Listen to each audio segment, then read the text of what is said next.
Hello and welcome to another edition of Only in Illinois, your weekly video recap from Reboot Illinois. I'm Madeleine Doubek here with Matt Dietrich, and this week we want to tell you about a couple of developments in the race for governor in Illinois.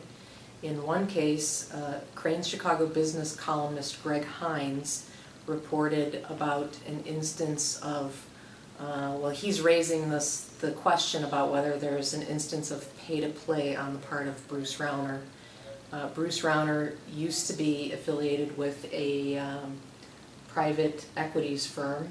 They buy a lot of companies, put in new management, and then often sell them back to other people frequently. And so his company was owner of a healthcare firm that got business with Cook County government, and at about the same time began giving some small political contributions to the Stroger family, who was heavily involved in Cook County government at the time, and to House Speaker Michael Madigan, who also is the chairman of the state Democratic Party. Correct, and has a big influence on county government business. And business.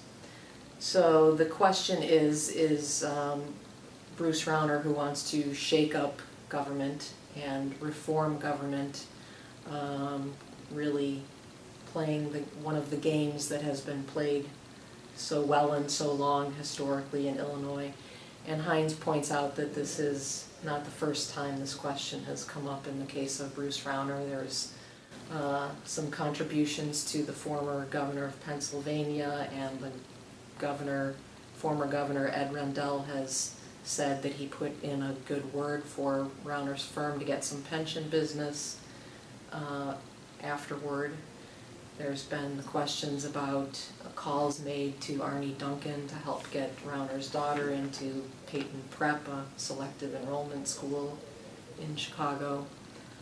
So we'll see whether this gets a whole lot of attention or traction, but it's kind of a new thing that's out there this week.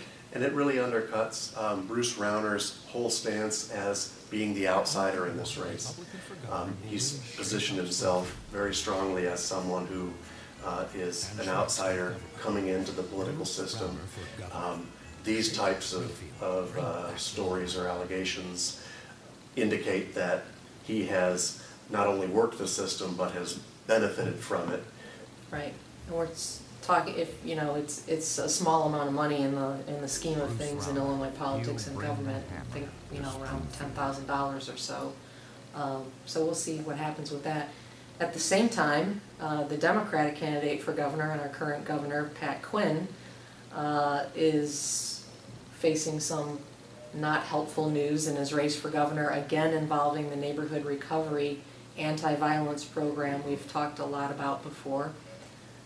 Reports are out this week that federal Justice Department officials have asked state lawmakers on the Legislative Audit Commission not to compel testimony from 5 people involved in this program for at least 90 days, which would put this right in the middle of October, just before the November election. That would be a very, very bad thing for Governor Quinn to bring all of this up, put it right into the headlines, right as the campaigns are coming to their big, finales.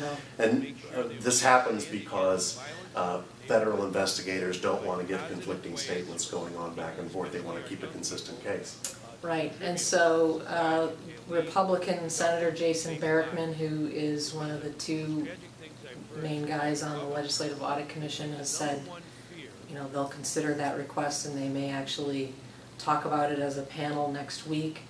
In any event, it's probably not good for Pat Quinn's re-election chances if they're talking about it now over the summer in a kind of a drip, drip, drip fashion, or if they wait and have to do it all right around October, right before the election. It's not going to be helpful. This also doesn't make it, for voters who are on the fence on who they want to vote for in November, this isn't going to make it any easier. It's certainly not going to make it clearer. No. We're spending a lot of time, I'm not saying these are not legitimate issues to raise and to weigh and to consider, but we're spending a lot of time on things that don't really have to do with how we're going to confront our financial crises Right. and how things are gonna be in the future, not in the past. Right, and one of these two is going to end up as governor post-November 4. And we haven't heard, as we've said many times before, we really haven't heard a plan, a long-term plan yet to bring Illinois out of the funk that we're in. Right, so we'll keep asking for one and letting you know what we hear, and we hope you'll stay tuned. Thanks for being with us. We'll see you on the next edition of Only in Illinois.